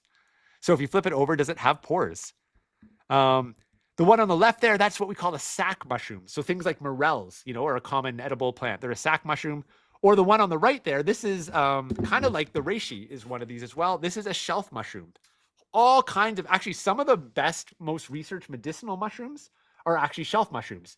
So things like birch polypore and reishi and turkey tail and fomes fomentaris or horsehoof that some people kind of call it. Birch polypore, there's a whole bunch of these shelf fungus, and many of them have very potent medicinal properties to them and very well-researched ones. Then we have the puffballs and friends, I kind of call them. So those are some of the different groups. So that's a great starting point is, again, don't worry about whether it's edible or medicinal. Just learn the difference between those different groups. And here is probably, I got 2 tips left, and then we're going to kind of start to shift gears here. I'll maybe pass it over if you want to add anything to this, Jessica, before we shift gears. But two of the easier groups, I want to say easier, I'd say two of the safer groups to start with in your journey are actually the shelf funguses, the polypores, and the boletes. We mentioned that generally avoid gills when you're starting out because there's many toxic and poisonous gilled mushrooms. There are very few mushrooms you have to worry about in the boletes or the shelf fungi that you actually be worried about. They're also generally much easier to identify. So I would consider these like more beginner-friendly groups to start with on your journey than I would a gilled mushroom. So there's a little tip there. The one on the left there is the reishi again, and the one on the right is a bolete mushroom there. And of course, remember gills. And my very last tip for getting started here is find a mentor to help you in your journey. I started off with a mentor on Salt Spring Island on that farm. And then when I got back into it, I actually started attending mushroom walks. So I would go with the local mycology society, kind of the same way my wife runs walks now for Wild Muskoka. I would go and sit on those mushroom walks. I took an online course on mushroom growing when I got started, and I took an online course on mushroom foraging. And I found both of them like just helped me take a leap forward in my learning journey. So, if you happen to live in Ontario, we do mushroom walks up over here all summer long. You can check out wildmuskoka.com for that. But, there's a decent chance someone does them in your area. If not, a lot of regions have mycology societies. So you could just search like my region mycological society, and there's a decent chance there is one around. And, they might have educational evenings. They might have webinars. They might have walks that you can go on. There's some great books out there. Now, again, I do not suggest learning fully to forage from a book. Use them as a tool along your journey, but I'm a big fan of having a mentor to actually guide you, and a book or a phone app just being one of the many tools that you work with along that journey. And then the last thing that I'd like to tell you about before we do our Q&A is if you're inspired to learn more from myself, I do have a mushroom course. I like to think of it as more of like an ecosystem, a learning ecosystem. But before I tell you about that, is there anything else you want to add to that presentation, Jessica? And before we go into Q&A? I just say it's really important to be knowledgeable and cautious when wild foraging mushrooms. There's not that many poisonous mushrooms out there, but they could be abundant in your area, and so it is key. But also don't let it deter you because there are actually some very easy to identify edible mushrooms as well. So start with those ones, like Chris says, that are a little bit more out on the spectrum of like looking different, and those are the easiest ones to start to learn with confidence. Yeah. And get a good guide like this. This is one of the ones that was always my favorite. David Aurora's All That the Rain Promises is just a great little pocket guide for the west coast of the island. So there are of Canada. So there's other guides that would be better for your region and area. Mm-hmm. Yeah, and I'm glad you said that. All of those things I say are not to scare you at all. I want you to get into mushroom foraging. I want you to get into mushroom growing. I want you to do it safely and responsibly, which means just slowing down a little bit, and just making sure you're really honing your identification skills and taking your time and building that confidence over time and enjoying the journey as you go. I think if you slow down, you'll actually have a more rewarding and rich journey than if you're just walking around with a basket and a book trying to think, what can I put in my mouth, So... Cool. Okay. Well, folks, if you don't mind, I am going to share a little bit about my course right now. I love running these free webinars. As you can tell, I get super excited every time I teach them. I actually teach them all the time, and I legitimately get just as excited every single time I teach this stuff. I just think mushrooms are so fascinating and cool. I think they have so much value to offer the modern world and modern people. Whether it's helping us with health ailments in our bodies, or helping us with damaged ecosystems and restoring the land, or it's helping us be more food secure on a local area and grow food. So I really do love running these free classes, and I generally try to make them, valuable in and of themselves. But how I make a living as a small business owner is through my actual paid teaching stuff. So I would like to just take a moment to tell you about my mushroom course and community. If any of you would like to actually go a little bit deeper on this journey with myself and my wife, Laura, who's one of the guides in there. This guy, Shane, I've referenced a couple of times. He's also one of our instructors. So going from curiosity to confidence when working with fungi, both safely and meaningfully. What does this path look like inside of our course? So I've put a ton of thought and ton of work into this course, and basically taken kind of my 20 years of experience and turned it into a whole bunch of really well broken down lessons, breaking things down clear step by step. And I've tried to make this as flexible as possible because I know how busy people are. I mentioned I'm a busy guy. I'm a DIY guy. I kind of want to get to the point and figure out what's the, how do I get doing this quickly? As I tell you to slow down, I also want to be like, okay, I got to be efficient with my time, and make the most of it. So I wanted to create a course that was quite flexible in the modern world where people could kind of come in and engage when they were inspired or had time and then walk away for a little bit, maybe do a project and then come back when they have their questions. And as you go through one area, maybe you start with growing and you grow a couple projects and like, cool, I've grown some mushrooms. Now I'd like to make medicine, or now I'd like to transition into foraging, or that whole thing about like oil and earth repair. That's really interesting. So we've almost created it like a bunch of little mini courses. And that's why I call it an ecosystem. It's like all these little mini courses teaching you about the different aspects of it. Now, growing mushrooms is kind of the foundation of it and mushrooms ecology, but we're constantly adding new lessons to help you just get that full range of benefits. But what I wanted to share is, there's no deadlines, there's no falling behind, there's no pressure when you sign up. You do it at your own pace. We do have live classes that happen throughout the year to help keep you kind of inspired and help you learning. But yeah, it's a very low pressure environment with a lot of different kind of choose your own adventures that you can go through with it. And ultimately our goal for the course is helping you know how to be safe, whether you're growing indoors and you want to scale that up and you're thinking about not wanting to have too many spores inside of your house, or you want to get into foraging. We want to help you avoid learning the hardware.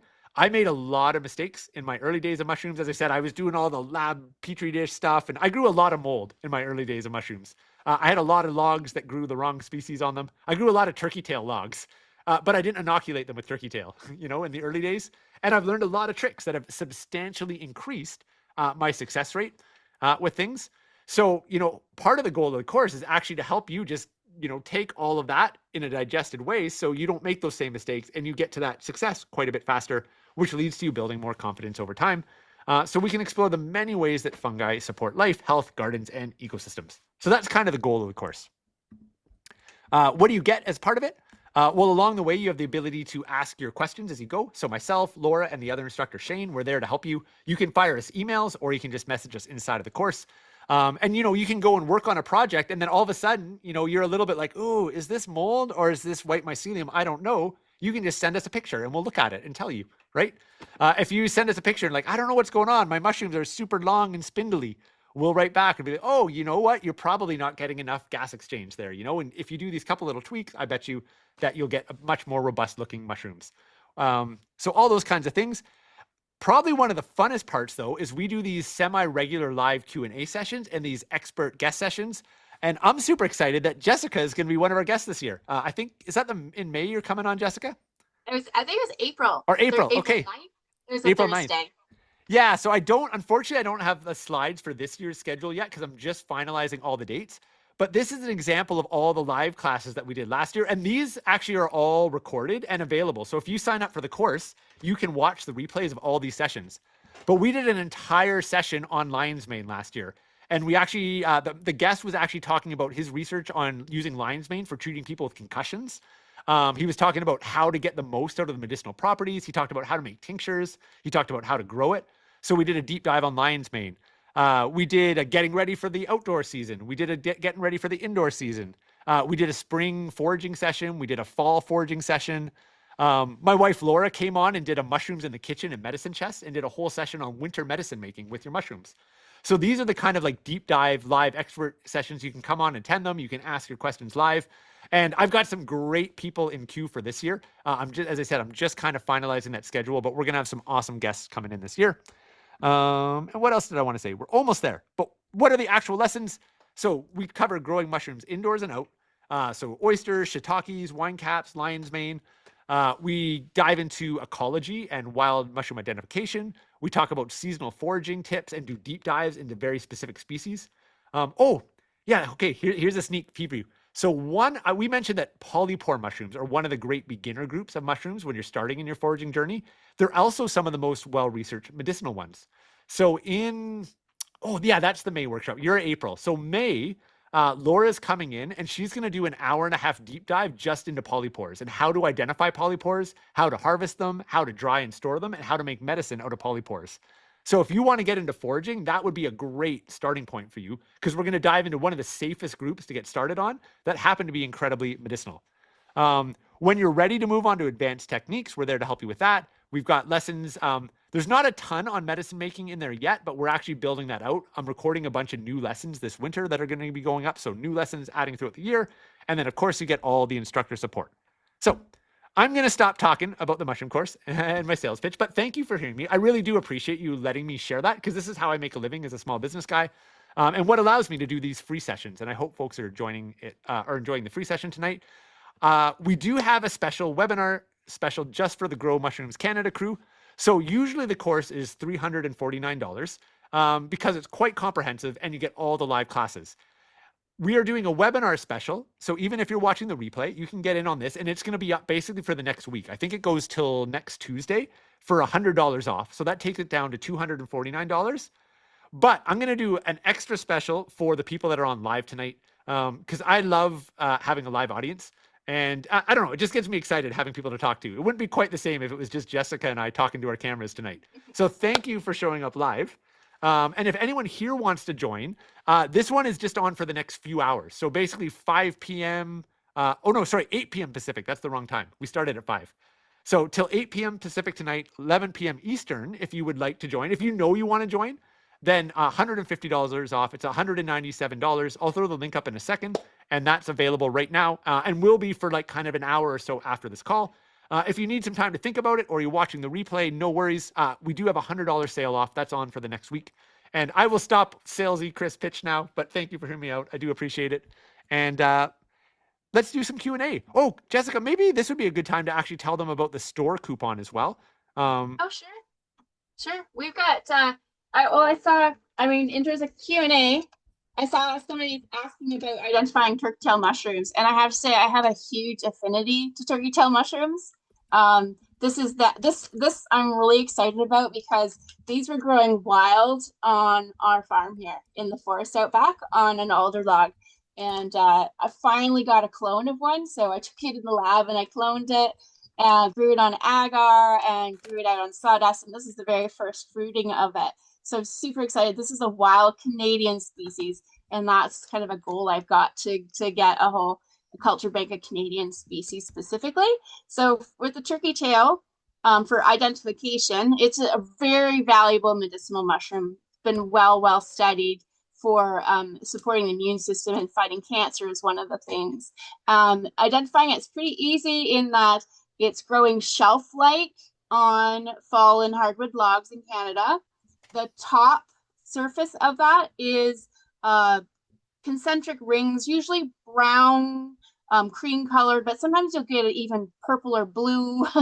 And the underside, I don't know if that's going to show very well because of the glare, but it's glaring off of a pure white surface. So it's a creamy white surface with small pores that the spores come out of. So those are the whole features all put together, where it was found, what the top looks like, what the underside looks like. Those are all features going together to positively identify your wild turkey tail. And we have a big sale on at Grow Mushrooms Canada. So if you're wanting to grow yourself, not feeling comfortable with foraging from the wild and you wanting to grow it yourself from a kit, we've got a really big early bird sale on right now, and a special offer for everyone attending the webinar with a coupon code for an extra 10% off. And like right now, our wine cap kits are 25% off, so that will give you 35% off of your wine cap kit. And the coupon code is webinar 26, and Chris will send it out in a follow-up email with his stuff as well. I'm going to put it in the chat as well. Yeah, great. Yeah, so folks, just so you know, I just threw the link for the course for the $150 off sale in there.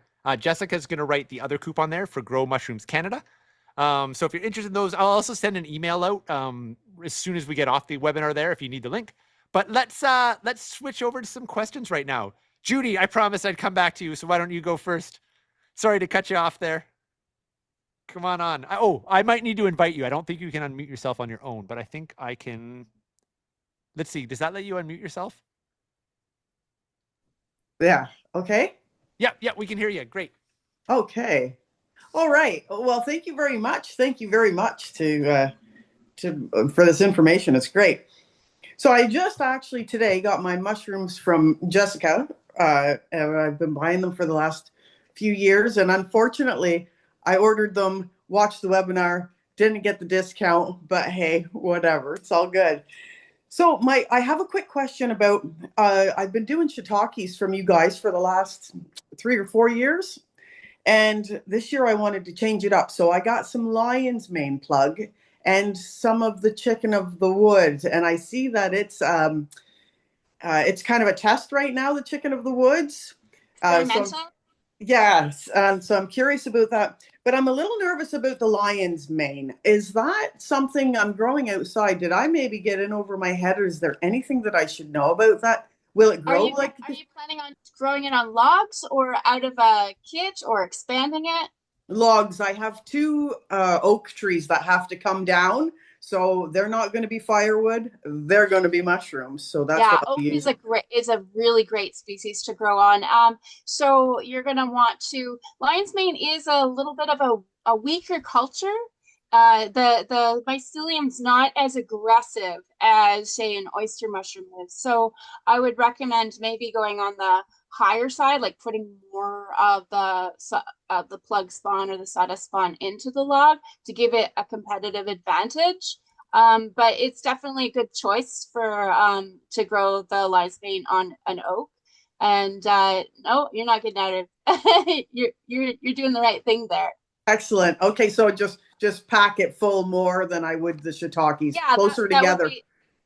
be my recommendation for a higher success rate. And yeah, Chicken of the Woods is experimental. It's one of our colleagues in the United States Field and Forest Products have got some good videos on experiments they've done with success, where they actually pre-treat a log by pressure cooking it. So you can even try just boiling the log, and then they'll inoculate it. Once it's colonized, they bury it in the ground. So it's not one that's as reliable to get success with yet, and people are just kind of cracking the code. Well, it'll be fun though. So that's great. I'm looking forward to that. Thank you very much. And Chris, thank you very much. I'm in Lanark Highlands. I'm not very far away from you. Oh, awesome. Yeah, yeah. Yeah. So Very I'll be cool. looking you up, sir. Very Yeah, we good. we grow lion's mane on logs, so you can absolutely do it.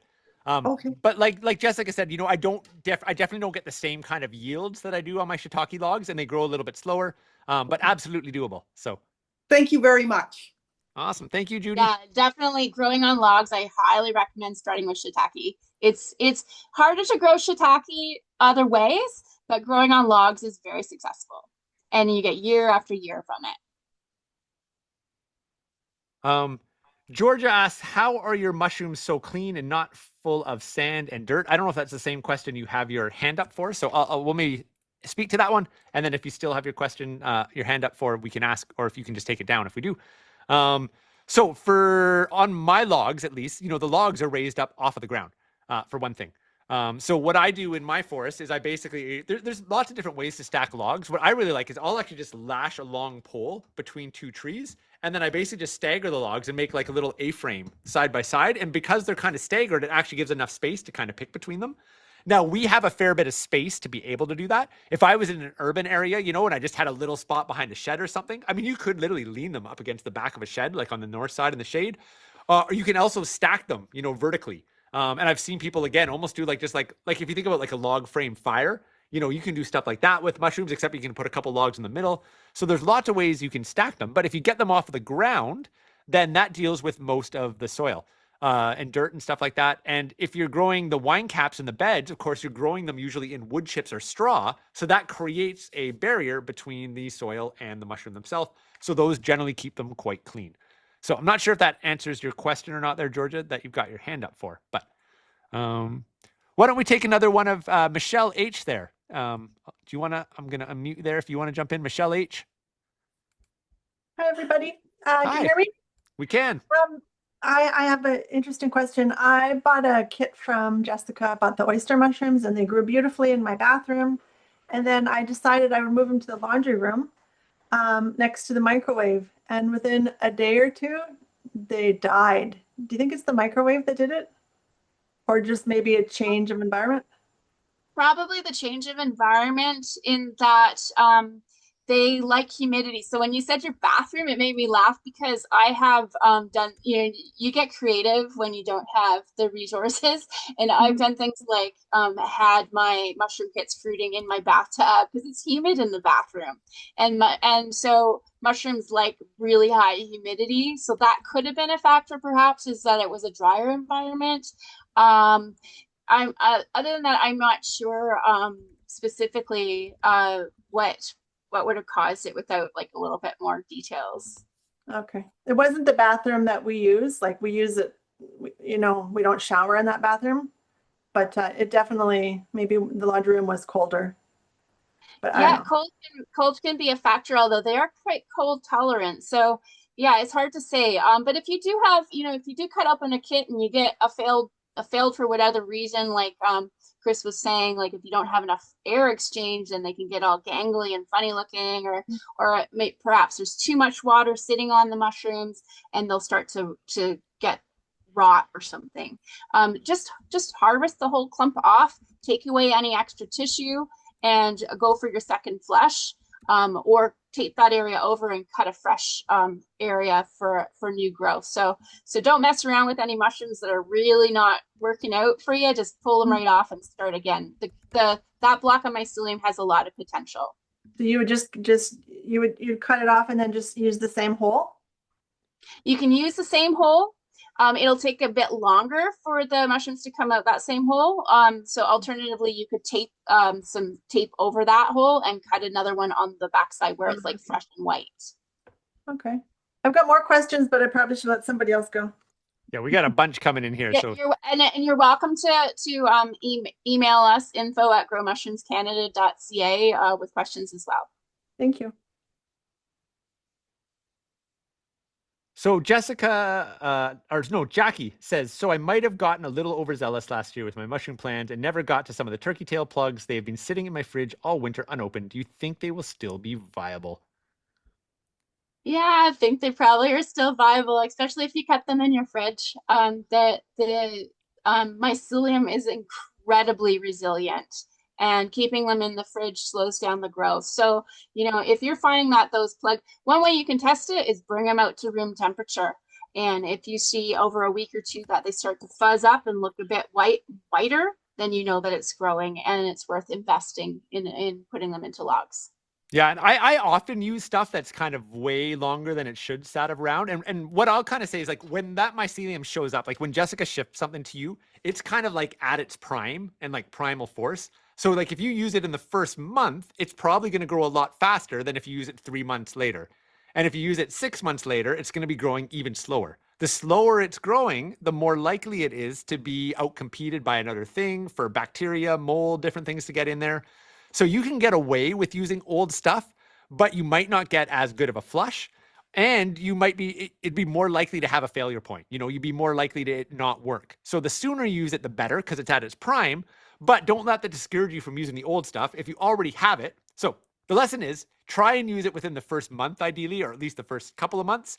And if you have something that's been sitting around for 6 months or 8 months, try it. It might not Even work, a year. but it might. Yeah, even a year.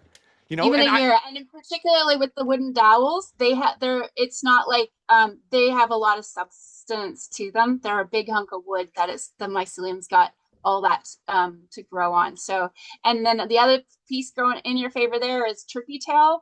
You can't outdo turkey tail. It is the most the best colonizer out there, and I have to it mycelium makes me laugh when we'll like inoculate some grain spawn, and then it's like I'll blink and then it'll be all ready, and I just can't believe how fast it grows. So I think you're good to go with your turkey tail. Yeah, that's a good point. I wasn't taking into consider turkey tail, but like if you were going to do it to any one of them, it would be turkey tail. It would be the one you get away with it. Yeah. Yeah. How do you keep inoculated logs damp enough during the long dry summers? So microclimate is a big one. If you happen to live in the countryside and you actually have like a little pond or a creek or even just a little damp, low spot in your property, and you can put the logs in there, anywhere where you've got more moisture in the environment to begin with is going to be helpful. If you don't have that, at very least, you've got it under the canopy of some trees in the shade, so they're not going to lose moisture as fast. And usually I would say once the logs have colonized, they're pretty hardy. And I actually find they can get quite dry and still bounce back. But that first kind of like 6 months when they're colonizing, keeping that moisture up is actually pretty important to keeping them, to having success with them. If you don't keep them moist enough, there's again a higher chance that like turkey tail will get there and outcompete them or whatever. So I would actually suggest watering them if you're going through a dry spell that first kind of 4-6 months. So I actually the first year I inoculate my logs, I actually keep them near the house in the shade so that I can actually put a sprinkler on them if we go through a dry spell. The second year I put them out into the forest. I never water them again once they go in the forest. Once they've colonized, they're just good, you know? But that first year, you do want to baby them a little bit and keep that moisture up. So that would be my tip on that one. You can also soak them, like if you have a water barrel or a kiddie pool or something, you can soak the log, like soak it for 24 hours and Yeah. just rehydrate it. And we're not talking about like, it's not like a garden, or you want a deep water. So when you're using a sprinkler, you don't just go 5 minutes of sprinkling, it Yeah. takes hours to water into a log, but then also it's got a lot of mass. It's going to maintain moisture for a long period of time, Yeah. especially if you keep the bark nice and intact on it. Okay. How about we take Dorothy? I don't know if it's Dorothy or Dorothea there. But if you want to jump on with a live question, you got your hand up. Hello, thank you so much. Yeah. This has been very helpful. My grandfather was a big mushroom picker, but I was too young to learn all that, unfortunately. So thank you for this opportunity. I just had a question about like, are there any information like maps or something that shows you what type of mushrooms usually grow in certain areas? I'm from Hamilton, and I was wondering if there's chanterelles in this area because I know Quebec has it and it's very big on that, but I just don't know if anything local. And of course, chanterelle is like the big king of mushrooms that I'm always looking for. Yeah, so chanterelles definitely grow in this region. Mhm. So I'm up in Muskoka, a few hours north of you. I don't really know, right? Like, I can't say that I've ever foraged them down there, but in theory, they should be around down there. And definitely they grow in abundance just north of there. So I would suspect so. A lot of field guides, do have range maps in them. And that's a great way. Like when you're looking at a field guide, like get one that has the little maps there with the colored in areas. And then you can, when you're skimming through them, you can kind of skip over everything that's not in your area. It's like, oh, there's one in my area and zone in on it, right? So I find those range maps very helpful. And the other And thing is what tree do they grow in association with? So here on Vancouver Island, I know I'm looking around Douglas firs or hemlocks, and whereas that's very different in Ontario's habitat. I think I've found pines in Ontario, but I'm not a forager for Yeah, a them there. lot. My chanterelle patches are actually all hemlock forests, and it's usually hemlocks Hemlock. growing on the edge of lakes that I find them in. Hmm.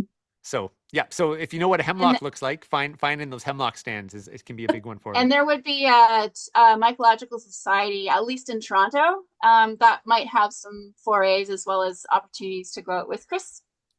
Oh, that's amazing. And I just have a quirky question. I don't have a homestead, but I do have a big vegetable garden, and I always have to fight with squirrels. Do squirrels eat mushrooms? Is that something you always have to protect against?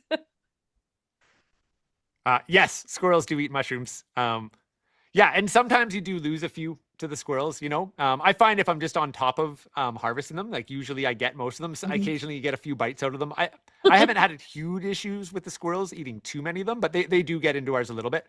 Yeah. And there's all kinds of different tricks you can get into. It's a bit of a bigger topic, like how to start fending off the animals or mitigate against that. There's a famous quote from one of a permaculture legend, Bill Mollison. And somebody asked him in an audience, he said, oh, I've got this real problem with slugs eating my mushrooms. And he's like, no, you don't have a slug problem. You have a duck deficiency. He's like, you just need to start raising ducks because the ducks will eat the slugs and then you won't have any issues. That's amazing. Thank you so much. You're welcome. All right. I think maybe we'll just take one or two more questions here because we're kind of a little bit over our time here, although this has been great.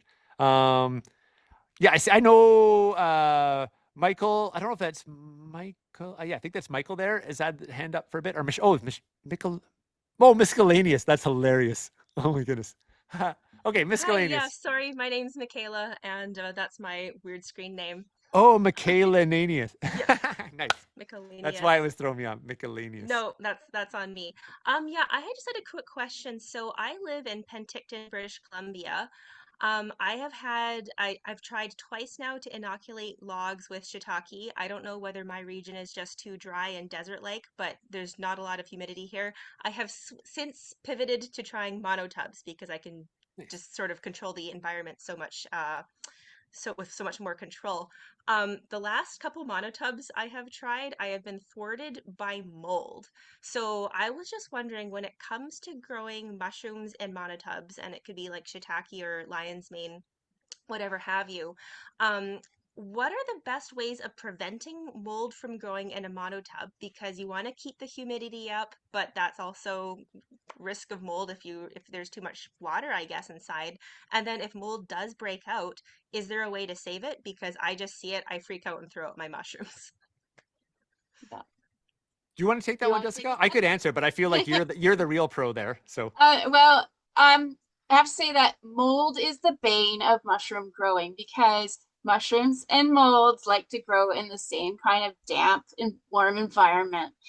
So it absolutely is a challenge. That is why for me as a spawn producer, we grow completely sterile. So we sterilize our substrate, we inoculate in the lab, we seal it in these special bags that has a filter patch on it. So it's when I sell a bag of spawn, it's completely sterile. As soon as you open it up, it's not sterile anymore. So in terms of non-sterile growing, the one of the things that you want to do is have your substrate colonize quickly so that it's full of my fungal mycelium and going to fruit quickly.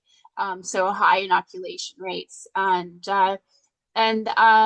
being really clean, pasteurizing or sterilizing your substrate as a starting place. It's just and choosing a species like oyster mushrooms that are very quick to colonize and fruit. Very very aggressive. They can even take over and outcompete with mold at times.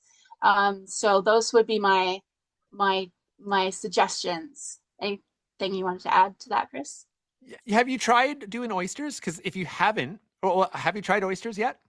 No, no, just shiitake and lion's mane. See, I would recommend actually starting with oysters and getting all your systems dialed in with oysters. And then Yeah. once you've got oysters down, then trying shiitake or lion's mane. Because oyster is Okay. really a way I always like to say you can do a lot wrong with oysters and still sometimes have success. And you can do a Yes. lot right with shiitakes or lion mane and still have things go wrong. So Yeah. maybe think about Shiitake learning. mycelium, shiitake takes a lot longer to grow, but then also to mature and be ready to fruit. Like it can take months to be at that stage. So it just magically grows really well in logs, but to grow it in an environment like that is much more challenging. So yeah, oysters for the win. And Yep. there's many Okay. species of oysters you can try. Yeah, and then just being really meticulous, like Jessica already said that, but with each step of this way, like the whole monotub's been sprayed down with rubbing alcohol, the hands, the tools, I'm in a clean air environment. Maybe if you're having the same problem in the same room, I don't know if you have the ability to try it in a different room in the house, if there's a little Yeah. bit of residual mold or something in that room We've got that's getting in there. carpets or something. There's always mold spores in the air. So you can't get away from that. Yeah. But yeah, start with oysters, I think would be probably the biggest one that I'd suggest. And then move on to the next species. Okay. So let's do Georgia here for our last question here tonight. And I'm sorry we didn't get to everyone. I know there's a ton coming through here. But Georgia, why don't you come on? I know you've been waiting patiently there. I'm not sure if you're the same one that we answered your question before or not, but in the chat. Hi, Hi. thank you very much for doing this. I enjoyed every second of it. Yay. I've been buying from Jessica for the last 3 years, but this is the first time I'm having issue with the turkey tail. And I created the block just like you have there, with the same slits and so on. But the actual block itself is turning black all the time. And I Oh, don't black. know around. Yeah. Not a good color. Not a good color. I know. That sounded like some kind of a black mold, and it doesn't sound good at all. You think it would be in the substrate or in the Yeah, it could have come from the substrate if you're not using sterilized substrate. That would be a very likely source of it. And alternatively, it could be in the air. But yeah, definitely if that's a recurring problem for you, I mean, you can reach out and chat if you want to reach out and email info@growmushroomscanada.ca, we can see if we can troubleshoot a bit more on that one and specifically what's been happening. Yeah, because this is the fourth try, and now I've got the other bag sitting in the fridge colonized the grain, and I'm afraid to put that colonized grain in the substrate because it's Right. like throwing it out all the time, every single time. Did you start with the liquid culture? Is that your starting place? I started with liquid culture from you and I put it in the grain and then everything was fine and perfect, no mold. And then I put it in the substrate and I'm sterilizing the substrate for 3 hours at 15 psi, but I'm still getting that mold, Oh, that blackness. yeah, it sounds like you're doing everything right, and it could be an environmental factor. But yeah, like I said, reach out. We'll see if we can troubleshoot it anymore. Yeah, I'll send a email to Lisa and thank you very much Thank for you. the question. Lisa's my sister. Oh, cool. Yeah, you're most welcome. Yeah. Yeah, and of course, if you're buying stuff from Jessica, she's happy to help you troubleshoot. And, just to mention it one more time, this is what we do inside of the course. So we have all the lessons in there, but you also have access to our team. I'm the DIY homestead guy, but Shane is actually a commercial grower as well. And he does our live question and answer sessions. So, you can come on there and he'll just troubleshoot with you in real time. And tonight, we only have a few minutes because we're doing this for free and we got a lot of people. But the live calls inside of the course, we can actually spend a while troubleshooting on it because your questions are probably relevant to other people's, and we'll spend that time with you. So that's a big part of what we do inside that course is actually be your mentors and kind of guide you every step of the way, whether it's getting into foraging, whether it's medicine making and making tinctures, whether it's getting into growing. If you want to start a commercial operation, the whole gambit, we can help you with inside the course there. So that's what it's all about. I just threw the link up there one more time in the chat there. I'm also going to send it out by email really quick.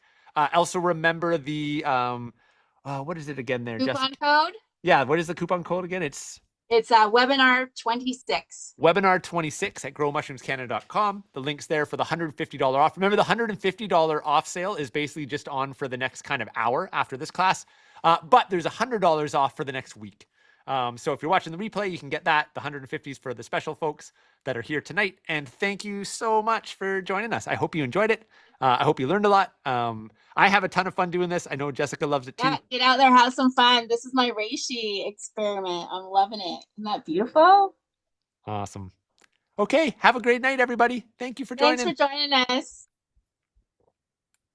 I love seeing all the hearts. That's so special.